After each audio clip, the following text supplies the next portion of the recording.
নমস্কাৰ এভৰিৱান আজি আপোনালোকক দেখুৱাম নগাঁও জিলাৰ অংগনবাড়ী কেন্দ্ৰৰ কৰ্মী আৰু সহায়িকা পদৰ বিজ্ঞাপন এই বিজ্ঞাপনত মুঠ 31টা খালী পদ আছে এই বিজ্ঞাপনটো যদি এতিয়ালৈকে পোৱা নাই বা আপুনি পাইছে যদিও এপ্লাই কৰা নাই কেনেকৈ এপ্লাই কৰিব গোটেইখিনি এই ভিডিঅ'টোৰ মাধ্যমত আপোনালোকক জনাম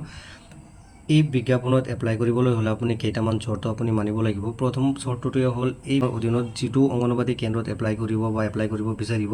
সেই অংগনবাড়ী কেন্দ্ৰৰ এৰিয়াৰ অধীনত আপুনি বাহিন্দা হ'ব লাগিব 2 নম্বৰ চৰ্তটো হ'ল আপুনি যদি কৰ্মী পোষ্টত এপ্লাই কৰিব বিচাৰে আপোনাৰ মিনিমাম কোৱালিফিকেশন HS পাস হ'ব লাগিব 3 নম্বৰটো হ'ল যদি সহায়িকা পদত এপ্লাই কৰিব বিচাৰে তেন্তে আপোনাৰ মিনিমাম কোৱালিফিকেশন মেট্ৰিক অথবা HSLC অথবা মেট্ৰিক পাস হ'ব লাগিব তেতিয়া আপুনি এই পোষ্টত এপ্লাই কৰিব পাৰিব এই চৰ্তখিনি মানিব পাৰিলে আপুনি এই বিজ্ঞাপনত এপ্লাই কৰিব পাৰিব তাৰ আগতে আপোনালোকে চাই ল'ব লাগিব যে আপুনি যোনখন অংগনবাড়ীৰ অধীনত আপুনি এপ্লাই কৰিব বিচাৰিব সেই অংগনবাড়ী চেণ্টাৰ বা সেই অংগনবাড়ী কেন্দ্ৰত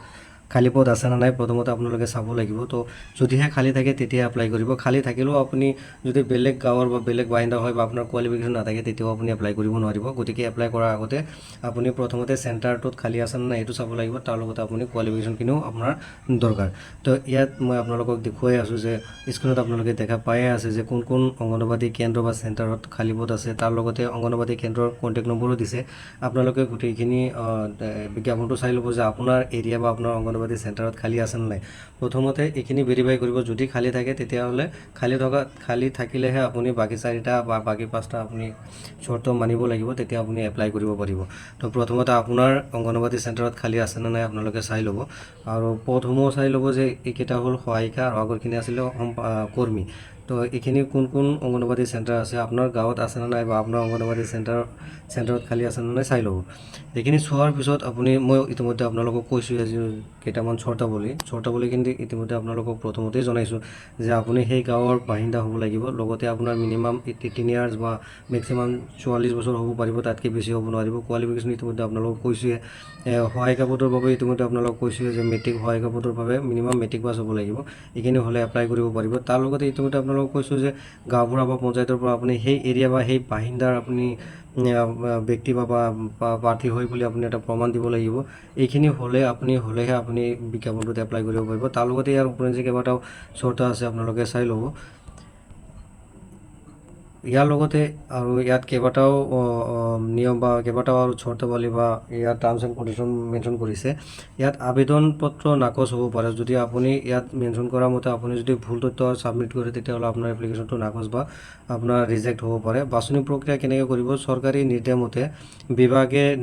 বিভাগীয় নিয়মৰ মাজেৰে আপোনালোকক সিলেকশ্যন কৰিব আৰু সিলেকশ্যন কৰিবলৈ আপুনি ওৰেল ইণ্টাৰভিউ দিব লাগিব কোৱালিফাইড হ'লে আপুনি চাকৰিটো পাব এইখিনি এপ্লাই কৰিবলৈ হ'লে আপুনি অহা 31 আগষ্টৰ ভিতৰত আপুনি এপ্লাই কৰিব পাৰিব অফলাইন মোডত এপ্লাই কৰিবলৈ আপুনি ইয়াত মেনশ্যন কৰা অফিচ অংগনবাড়ীৰ অফিচ যোনটো সংহত শিশু উন্নয়ন প্ৰকল্প বিভাগ যোগীজান সংহত শিশু উন্নয়ন প্ৰকল্প হোজাইৰ এই অফিচত গৈ আপুনি অফলাইন এপ্লিকেশ্যন ফৰ্মটো ছাবমিশ্যন বা জমা দিব পাৰিব 31 আগষ্ট 2026 আপ টু বিয়লি 3 বজালৈকে অফিচ খোলা থাকিব আৰু বিয়লি 3 বজালৈকে আপুনি অফলাইন মোডত এপ্লাই কৰিব পাৰিব আবেদন কৰিব পাৰিব তো ইয়াত স্পষ্টকৈ মেনশ্যন কৰিছে যে মৌখিক পৰীক্ষাৰ বাবে সাক্ষাৎকাৰ ল'ব আৰু এই সাক্ষাৎকাৰৰ বাবে এটা যোনটো অফিচৰ জাননী নোটিছ বৰ্ডত লিষ্ট বা জাননী দিব আৰু এই জাননী মতে আপুনি ইণ্টাৰভিউ দিব লাগিব ইয়াত কোনো ধৰণৰ ছেপাৰেট কল লেটাৰ আপোনাৰ নামত